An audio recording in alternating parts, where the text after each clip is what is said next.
E aí janeiro começou a ser o primeiro mês, e aí você não faz.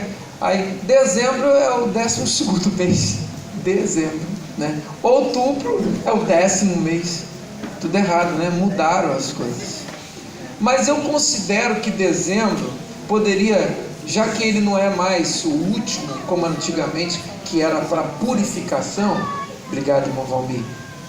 Eu posso considerar que dezembro seja o mês da humildade.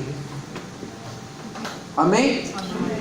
No mês de dezembro, pais que não falam mais com filhos há muito tempo, por causa do Natal, são movidos e pedem perdão a um filho e dão um abraço. Mãe que passa o ano inteiro falando de maneira agressiva com os filhos, no Natal é quebrantado, dá abraço, dá beijo, dá presente. Filhos que são ignorantes com os pais, filhos que não dão a mínima para os pais, pelo menos não tem gesto, às vezes no coração até ama, mas não tem um gesto sequer. Em dezembro abraça, beija, presenteia. Lá em casa então, né? Na minha família Salles, é uma família que infelizmente ela é marcada por ser uma família muito nervosa. Uma família meio cavalo, como diz por aí, né? Mas a minha mãe faz aniversário dia 24. Então quebra a família toda, tem que estar junto, tem que se abraçar, tem que se beijar, tem que se perdoar, de perdão. Então dezembro une, amigos voltam a se falar, pessoas se perdoam. Mas o maior gesto de humildade é você saber que um Deus todo-poderoso em sua glória deixa o seu reino todo-poderoso para se fazer carne, se fazer humano e estar entre nós. Você não vai ver na história dos povos, de nenhuma religião, de nenhum povo, um Deus que se humilha. Você não vai ver nenhuma cultura, nenhuma mitologia, seja qual for. Se for mitologia nórdica, por exemplo, você vai encontrar lá Thor e Odin. Se for a mitologia grega, você vai encontrar Zeus e todo o seu panteão. Seja qual for a tradição, você não vai encontrar um Deus que se humilha, pelo contrário, os deuses eles são temidos, eles colocam medo nas pessoas, e as pessoas fazem sacrifícios para que esses deuses não façam mal. Existia um Deus chamado Moloque, que a Bíblia cita, que os pais sacrificavam crianças, para que ele não destruísse o povo. Daí veio o nome Moleque, desse Deus Moloque, porque eles sacrificavam crianças. O Deus Baal também não era diferente. Você não vai ver em lugar nenhum, história nenhuma. Eu estou me arriscando aqui falando de história com o historiador ali atrás, né? Rafael, né? Mas, Rafael, desconta qualquer erro aí. Mas você não vai encontrar na história nenhum Deus que faça isso que o nosso Deus, que a gente serve como único Deus, fez. Deixar a glória dele, se fazer carne e habitar entre humanos. Ah, mas e Hércules? O homem mais forte do mundo? Superpoderes? Não. O Deus que a gente serve nasceu num presépio, numa manjedoura, no meio de animais, numa família pobre, como nós falamos na semana passada. O Deus que a gente serve nasceu numa vila tão pequenininha, muito menor do que Fazenda Brasil. Nazaré era menor do que Fazenda Brasil, era uma casa de pobre. Além de tudo, o pai dele era carpinteiro. Pensa num homem trabalhando com madeira pesada, sem o maquinário que existe hoje, sem energia elétrica. Você pensa nisso? Como que esse serviço era pesado, era árduo? Foi nesse clima, nessa casa que Jesus cresceu. Naquela região, os pobres não tinham cadeiras. Mesmo ele sendo carpinteiro, era comum que as mesas fossem baixinhas e os pobres sentavam no chão. Somente ricos tinham cadeiras. Eles comiam com a mão, eles não tinham talheres. Eles usavam o próprio pão para poder pegar o alimento, juntar e comer. Eram pobres. Jesus escolheu nascer nesse ambiente. Além de tudo, no final das contas, Jesus foi acusado, chicoteado, preso e na cruz com gente xingando ele, ele olha para as pessoas e fala assim: Pai, não leva em conta não, perdoa-os, porque eles não sabem o que fazem. Dezembro é o mês da humildade, é o mês de você se quebrantar, é o mês de você baixar a cabeça, é o mês de você olhar para dentro de si e ver que de repente você não é tudo isso, e que se não fosse a misericórdia do Senhor, você seria destruído. Meu irmão, amanhã você vai fazer o quê? Ah, pastor, eu estou planejando, né? Igual a mim, 7 horas da manhã eu vou estar na escola, sozinho, porque os alunos não vão, eu tenho que ir. Isso é plano, eu não sei se eu vou não. Durante a noite ele pode me levar para o céu. E amanhã vocês podem estar fazendo um grande culto de louvor a Deus aqui, chorando, porque pelo menos meia dúzia vai ter que chorar, minha família, né? Mas vai ser bênção, porque eu vou estar no céu. A gente faz planos, mas você não sabe de nada do que vai acontecer. Eu estava falando de motivos para agradecer, que acontece tanta coisa ruim na nossa vida que a gente nem percebe que Deus vai cuidando e movendo, né? Eu lembrei, agora estou falando de morrer, eu lembrei de que André sofreu um acidente esse ano com a família toda, não foi, André? E a gente ficou com o coração na mão e liga para lá, liga para cá para ver como é que estava e tal. Tá aqui André bonitão, lindão, né? André já tem Pedro Henrique namorando, e esse garoto aí, né? André é garoto, Isabelle ali, a mulher, a menina dos sapatos dourados, linda, está ali, e está André, né? Bonitão ali. Sabe o que Deus fez com ele? Ele bateu com o carro, Deus deu outro carro para ele. Que Deus bom é esse? Um Deus que se humilha, um Deus misericordioso, um Deus bondoso. Dezembro é para você se humilhar. Amém? Você tem alguns dias ainda. Hoje é dia 9. Olha para dentro de si. Reconheça os seus erros cometidos em 2018. Reconheça que você prometeu no ano passado que você seria um marido melhor, e você foi a mesma porcaria de sempre. Reconheça que você disse que seria uma mulher melhor, que ia se dedicar mais, e não se dedicou. Reconheça que você jovem, você filho, você chorou quando sentiu que estava fazendo coisa errada com seus pais, que você estava maltratando eles, que você estava desobedecendo, que você estava mentindo para eles, mas que você continua fazendo a mesma coisa. Reconheça que você disse que ia ler a Bíblia, não está lendo. Reconheça que você ia ser mais grato a Deus e não está sendo. Reconheça, mês de dezembro é um mês para a gente fazer a avaliação com humildade. Amém? Amém. Quem ganha com isso? Você. Olha que Deus maravilhoso, Wilson.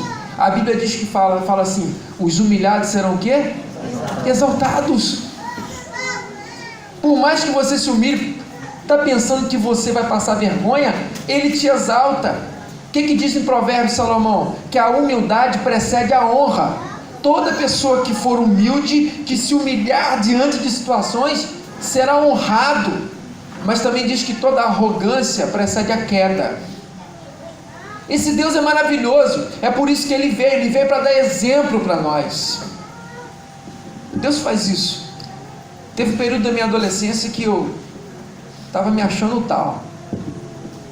Eu ia para congressos, preparava minha mochila, colchonete, e o meu pensamento, Marlinho, já era assim: tem aquela menina lá de Itaboraí, tem aquela também de Cachoeiro Macacu, tem de Guapimirim, vamos ver qual vai ser esse ano. Eu pensava assim. Aí quando chegava lá, Deus me quebrava.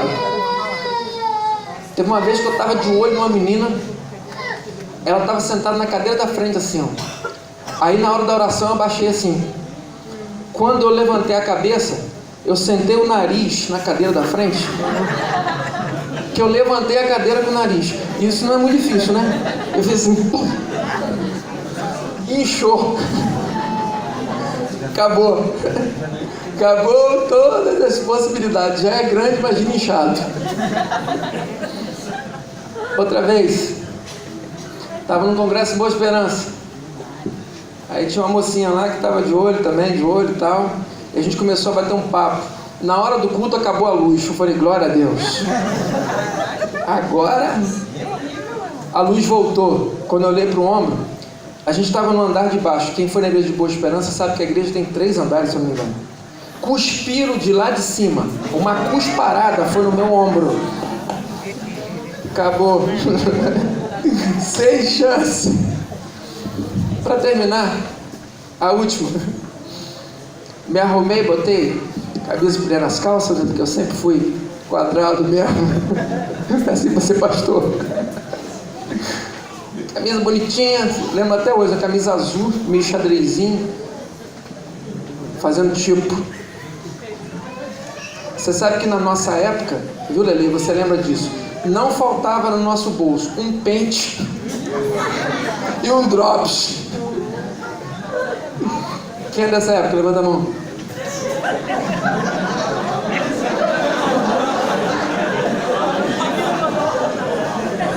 Eu não peguei essa época, mas tinha gente que tinha um espelhinho do Flamengo no bolso também.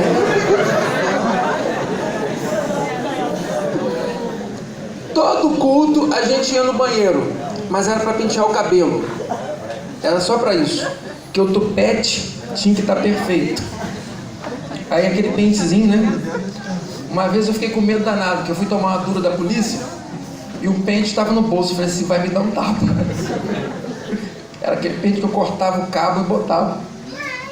Bom, fui no banheiro, todo bonitão, né, já de olho na menina depois do culto.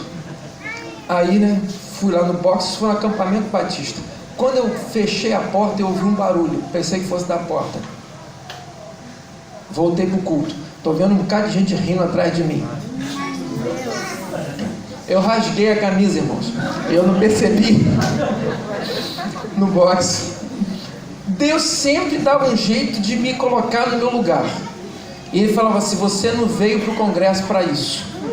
E aí a palavra entrava no meu coração e eu saía de lá transformado. Tanto que foi num congresso que eu fui chamado para o seminário.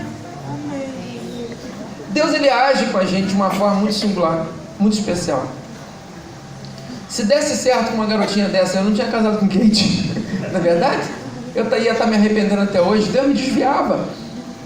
Só que Ele usava um jeitinho esquisito, né? E Ele usa. Lê comigo então. 1 Pedro capítulo 5. Portanto, suplico aos presbíteros que há entre vós, eu que sou presbítero com eles, testemunha do sofrimento de Cristo e participante da glória que será revelada. Os irmãos, vamos acompanhar aqui no Data Show para que você tenha um. Vamos lá. Apacentai o rebanho de Deus que está entre vós, não por força, mas espontaneidade, segundo a vontade de Deus, nem por torpe ganância, mas de boa vontade. 3. Nem como dominadores sobre os que foram confiados, mas servindo de exemplo ao rebanho. E quando se manifestar o sumo pastor, recebereis a inacessível coroa da glória. Semelhantemente vós, os mais moços, sede sujeitos aos mais velhos e cingivos todos dele. Humilhai-vos, pois debaixo da potente mão de Deus, para que a seu tempo vos exalte. Versículo 7.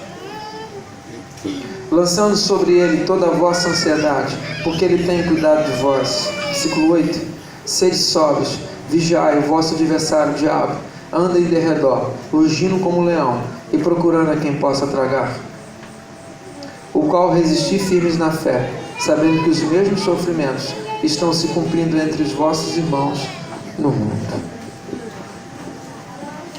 Quero que você leia novamente o versículo 5, porque cortou uma parte. Na minha versão está assim: do mesmo modo, vós, os mais jovens, sujeitai-vos aos mais velhos. Tende todos disposição humilde uns para com os outros, porque Deus se opõe aos arrogantes, mas dá graça aos humildes. Deus se opõe aos arrogantes, mas dá graça aos humildes. Feche seus olhos. Pai, em nome de Jesus, fala ao nosso coração e cura vidas que precisam ser curadas nessa noite. Em nome de Jesus. Amém. Um Deus perfeito que cuida de seres limitados. Você pode repetir? Um Deus perfeito que cura de seres, que cuida de seres limitados. Se você parar para lembrar, eu já falei sobre algo parecido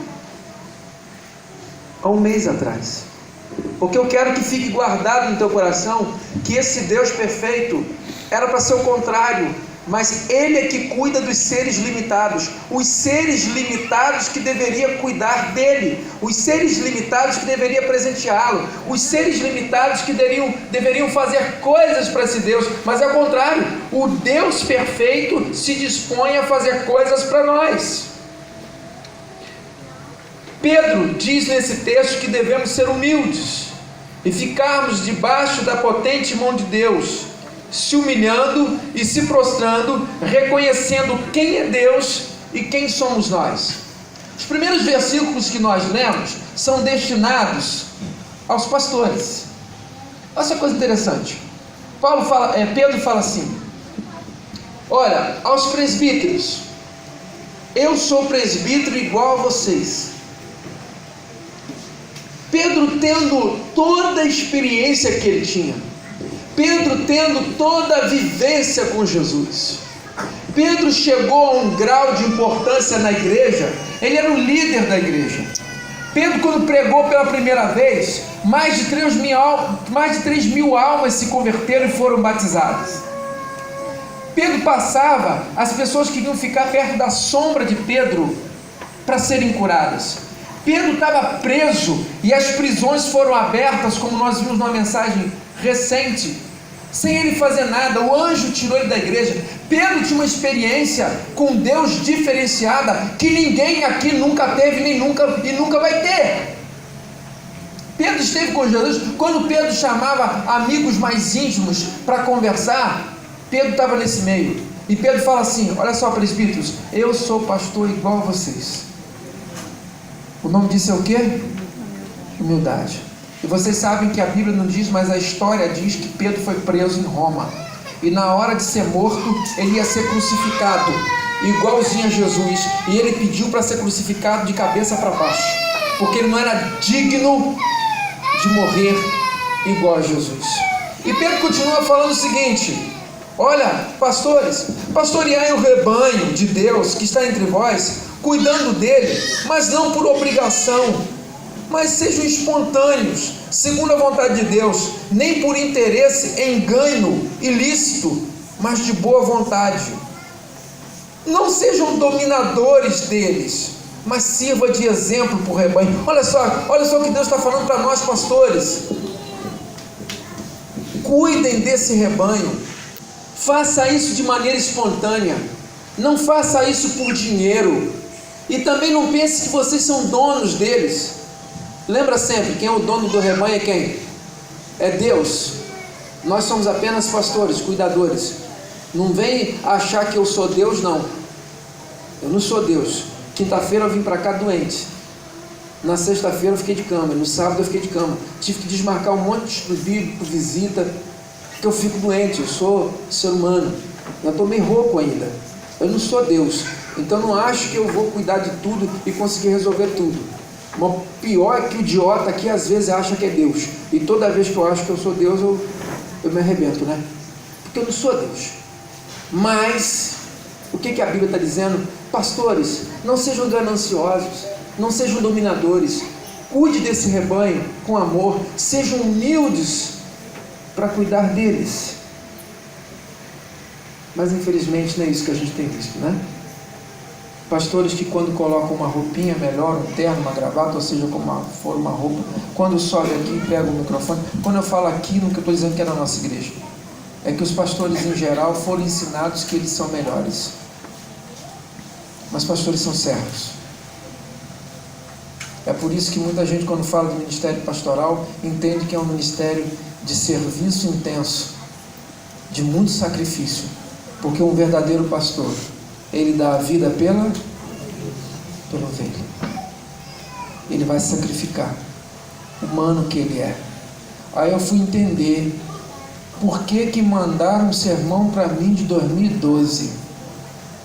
Talvez fosse para Deus olhar para mim dentro dos meus olhos e falar assim: pastor, cuida do rebanho que é meu, mas cuida com humildade, porque você não é dono delas. Você entende? Como Deus fala assim para mim? Olha a posição. Ele de cima e eu lá embaixo. Você mesmo. Você que é líder aqui, irmão. Você que é líder aqui. Participa dos sofrimentos de Cristo. Porque é o convite que Ele está fazendo para você. Cuida do teu ministério com amor, com carinho, com dedicação. Porque Ele quer isso de você. Depois Ele continua falando para os mais jovens. Jovens, vocês ainda não sabem quase nada da vida. Ouça os mais velhos. Não quer dizer que você vai fazer, mas ouça pelo menos. Ouça pelo menos. Nós estamos vivendo uma geração que as pessoas não ouvem. Elas olham para a tua cara, mas não ouvem. Você tem que falar 3 vezes. Talvez na terceira vai assimilar alguma coisa. Quem passa isso com os filhos? Pois é. E nós? E nós? Quantas vezes Deus tem que falar com a gente? Quantas vezes? Quantas vezes Deus tem que falar com a gente? Depois Ele começa a falar no geral. E aí eu quero dar continuidade aqui. Ao nosso redor existem coisas que não vemos e podem nos destruir. Por isso a necessidade da proteção diária de Deus. Você pode repetir isso comigo? Ao nosso redor existem coisas que não vemos e podem nos destruir. Por isso a necessidade da proteção diária de Deus. Meu irmão, se você por algum motivo tem se afastado do Senhor, se por algum motivo você acha que está em condições de andar sozinho, tem coisas ao seu redor, nesse mundo espiritual, que você não vê, que você não tem controle, que você não tem domínio, que você não sabe nem como lidar, muito menos eu. Mas nós precisamos da proteção diária do Senhor. E ao sair de casa, se não for a misericórdia de Deus, você pode ser destruído a qualquer momento. Está prestando atenção o quanto que você é limitado, o quanto que eu sou limitado, e esse Deus Todo-Poderoso, Ele cuida de nós diariamente, e é necessário que você entregue a vida a Ele diariamente, e nessa semana, você vai ter uma semana abençoada, em nome de Jesus. Essa semana você vai ter uma semana de vitória, sim, em nome de Jesus. Problemas surgirão, mas Ele vai te dar condição de enfrentar esses problemas, mas se você não tiver essa proteção diária do Senhor, você está perdido. Você está perdido. Temos que ser humildes para entender que se não fosse a proteção de Deus, nós estaríamos o quê? Perdidos. Deus Todo-Poderoso sabe o que está dentro do nosso coração. Por isso Pedro nos adverte: lance sobre Ele toda a sua ansiedade. Eu quero ficar aqui nesse texto. Portanto, humilhai-vos sobre a poderosa mão de Deus, para que Ele a seu tempo vos exalte, lançando sobre Ele toda a vossa ansiedade, pois Ele tem cuidado de vós. Existe uma doença chamada ansiedade, que gera outras doenças, inclusive síndrome do pânico, que está pegando muita gente, principalmente no final do ano, onde há uma expectativa como vai ser o ano de 2019, se o emprego vai sair, se aquela resposta virá. Ansiedade no nosso coração. E a gente aprendeu há pouco tempo que a ansiedade é excesso de futuro. É você saber que você não tem que estar pensando no futuro, mas você não consegue parar. Você não era para estar tão preocupado com o dia de amanhã, mas você está. Você perde o sono por causa desse futuro. Você fica angustiado por causa desse futuro. Tem gente que tem tremedeira por causa desse futuro. Tem gente que tem sudorese, fica a mão suada, pé suado por causa disso. Sente dor no estômago, acelera o coração, dá dor de cabeça, sensação de desmaio. Tudo isso por causa de crise de ansiedade, que pode virar uma síndrome do pânico. Quem já ouviu falar sobre isso? Quem já sentiu algum sintoma desse? Eu também já. Há pouco tempo eu estava na consagração, já contei isso para vocês. Eu estava aqui, recebi uma ligação. Fui ali perto do valão para dar sinal. Valão não, Rio Amazonas. Fiquei à beira do Rio Amazonas, com o celular na mão, para dar um sinal. Se fosse o Rio Amazonas, tinha que ser fumaça, né? E aí veio o sinal, chegou a mensagem, preciso falar com você. Mas tem que ser pessoalmente. Quase caí no valão. Eu sou ansioso demais. Me deu logo um enjoo. É aquela sensação de desmaio. Parece que eu ia cair. Fiquei preocupado. E sabe o que era? Imagina o que era? Nada. É que tem gente que faz questão de fazer isso comigo. Deus me provando, me testando, só pode isso. Era meu terapeuta. Fui conversar com ele, não era nada importante. Pelo menos não para mim. E quase passei mal. Deus está falando o seguinte: se coloca debaixo da minha mão. Vem cá, Gustavo.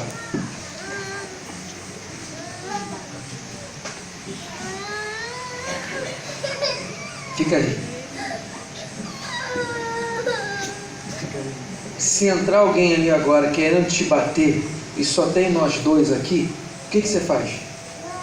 O que você faria? Se entrasse alguém grande ali para te bater, não vai dar certo não, homem é valente. Se entrasse alguém, se entrasse Fernando lá de Dávila querendo te bater, seu pai não está perto nem sua mãe, só tem eu aqui, o que você faz? Você bate nele? Você não tem a menor chance com aquele negão, pai. Vem cá, Fernando. Vem cá, deixa ele entender o que eu estou falando, não é possível.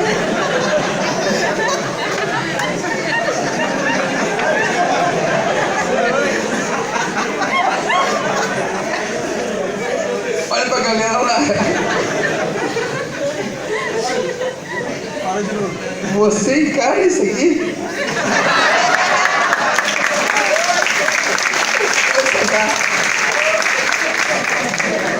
Mudança de estratégia. Você tem esse pensamento. Acha que vai enfrentar o mal, mas você não tem a menor noção do que o mal pode fazer com você. Porque você é inocente diante da maldade. Você sai de casa, você não sabe nada que está ao redor. Você não sabe que tramam contra você. Você não sabe das estratégias e ciladas que tem para você. Nós somos inocentes igual uma criança mesmo. Gustavo, a chance era a seguinte: era você vir para trás de mim, eu tomar o tapa e você correr. Essa era a chance. Esteja debaixo da minha potente mão. O que Deus está falando? Você não consegue sozinho. Seja humilde. Se coloca debaixo da minha mão e lance sobre mim a tua preocupação. Lance sobre mim a tua ansiedade. Meu irmão, você chegou aqui com uma série de preocupações que às vezes te faz até chorar e te adoece. A insegurança, consequência da nossa ansiedade, pode nos enfraquecer. Você pode repetir isso comigo? Vê se ela coloca ali. Você repete aí, depois a Rayane coloca. A insegurança, consequência da nossa ansiedade, pode nos enfraquecer. Parte final, vamos lá? A insegurança, consequência da nossa ansiedade, pode nos adoecer, irmãos.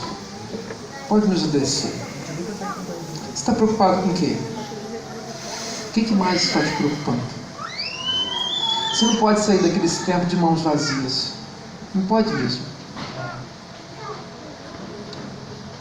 Pode ser que tenha problemas que você está enfrentando que cabe só a você para resolver. Mas se você está com alguns problemas igual a mim, que eu não tenho solução? Deus está falando para você, eu tenho. Amém? Amém. Deus está falando, eu tenho. Se coloca debaixo da minha mão, seja humilde e deixa que eu vou encarar esse negão. Eu vou encarar esse problema. Eu vou encarar essa dificuldade sua. Mas você tem que se colocar debaixo da minha potente mão. Deus compreende que não somos fortes o suficiente, mas Ele quer que vivamos seguros em suas mãos. Leiam, por favor.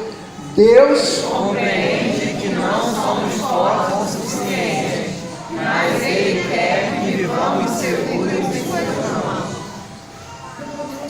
Pedro nos adverte: vigiai, estejamos sóbrios, para não ficarmos longe da nossa consciência. Tende bom senso, vigiai, estais atento, porque o diabo, vosso adversário, anda em derredor, rugindo como leão, que procura quem possa devorar. Pedro usa a seguinte expressão: sede sóbrios. Engraçado que essa palavra sobriedade é o contrário das pessoas, que ingerem algum tipo de substância e perdem a sobriedade, seja bebida alcoólica ou outro tipo de droga. Por quê? Porque perde a consciência, já não sabe mais o que está fazendo, já não sabe como está agindo. E Pedro falou o seguinte: opa, esteja atento, porque tem um inimigo que está ao seu redor tentando te devorar, tentando te destruir o tempo todo, como um leão que fica na espreita para devorar sua presa. Você já ouviu isso várias vezes? Que não é o leão que caça. Quem que caça? A leoa. A leoa fica só vigiando, e ela olha o rebanho assim, e no rebanho ela procura, sabe quem? Uma ovelha que está doente e por isso percebe que está distante do rebanho. Uma ovelha ou um outro animal que não está andando devidamente com os demais, que se distanciou. Uma ovelha mais envelhecida. Aquela que aparenta que está fraca, é nessa aí que ela vai dar o bote, porque quando ela dá o bote, as outras vão correr e ela vai conseguir pegar. O que é isso? Ela presta atenção, olhando para a gente. É isso que o texto está dizendo, que o inimigo que está ao derredor, ele fica prestando atenção na tua vida, para na hora certa dar o bote, destruir você, de uma forma que fica difícil levantar. Tem muita gente dormindo na fé. Tem gente que começou até o ano animado, mas nesse momento está no pior momento da vida. Sabe por quê? Porque não está atento. Foi iludido com os problemas da vida, foi iludido até com as coisas boas da vida. É possível alguém ficar fraco com as coisas boas da vida? Sim ou não? Sim ou não? Sim. Sim, tem gente que fica fraco porque veio muito problema e ele começou a pensar: poxa Deus, estou fazendo de tudo com o Senhor, por que está acontecendo isso? Mas tem gente que por causa de um namorado fica fraco, por causa da namorada fica fraco. Tem gente que agora tem um carro, ficou fraco. Tem gente que melhorou de emprego, ficou fraco. Tem gente que quando está com uma casa nova, agora ficou fraco. Tem gente que tem tudo na mão para ser bênção, mas simplesmente fica desatento. Fica desatento. E quando fica desatento, vira alvo fácil para o inimigo. Você está conseguindo prestar atenção no que eu estou falando agora? Você é igual Gustavo, não tem consciência do nível de proteção que Deus te dá. Hein, Juninho? Você tem noção do que Deus faz por você? Da forma como Deus te protege? Ele já te protegeu várias vezes, mas você tem noção do que Ele te protege? Não tem. Eu também não tenho, não. Quando a Bíblia fala que a misericórdia dele é a causa de não sermos consumidos, está lá em Lamentações capítulo 3, sabe o que eu entendo? É que eu já deveria estar em pedacinho, A vontade do inimigo é que eu estivesse em pedacinho. Mas Deus me protege, Deus me guarda e guarda você também. Quero deixar um apelo para você. Eu não posso falar aquela palavra para de sofrer, porque isso não dá não.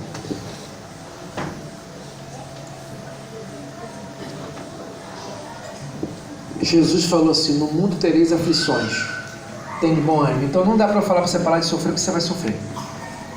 Quando você estiver aqui nessa terra, você vai sofrer. A gente sofre com tudo, até para nascer a gente sofre. Mas eu tenho outra palavra para você. A palavra é a seguinte: pare de lutar sozinhos. Paremos de lutar sozinhos e fiquemos debaixo da potente mão do nosso Deus. Pare de lutar sozinho. Pare de tentar sozinho. Tem um Deus que quer lutar por você, com você. Ele só quer um ato, humildade. Você falar: Senhor, posso sozinho não, vem comigo. Entra debaixo das asas de Deus. Deixa Ele te proteger. Coloca para mim perdão e graça aqui, que Yuri vai cantar essa canção aqui na voz e violão, e você vai cantar junto com ele, para entender a misericórdia do Senhor. Perdão e graça, por favor, Rayane. Vai lá.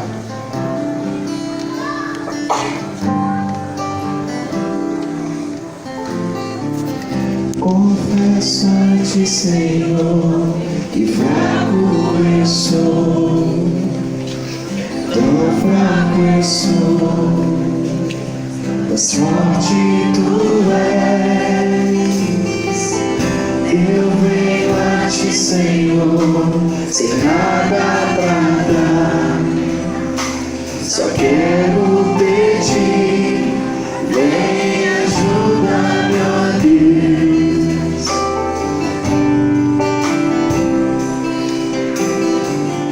O coração quebrantado e humilde não rejeitas, Senhor. Estenda-me tua graça e deixe teu amor fluir. Com misericórdia nós clamamos, vai chover perdão e graça sobre mim, perdão e graça, e lava-me, Senhor, pois hoje eu preciso do teu amor. Vai chover perdão e graça sobre mim, perdão e graça, e lava-me, Senhor, pois hoje eu preciso do teu amor. Se pedirmos, o que vai acontecer?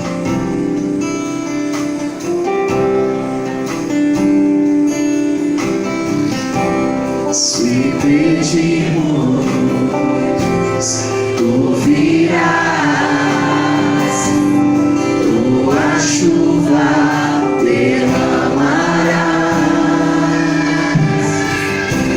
Se pedirmos, tu virás, tua chuva derramarás. Vamos ficar de pé? Se pedimos, tu virás, tua chuva derramarás. Se pedimos,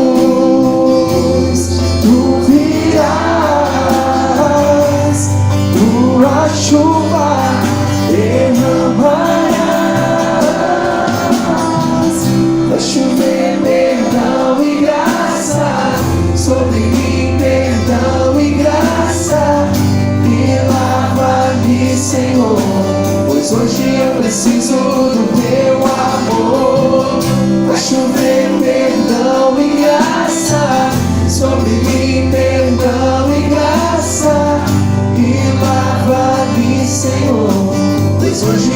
preciso do teu amor.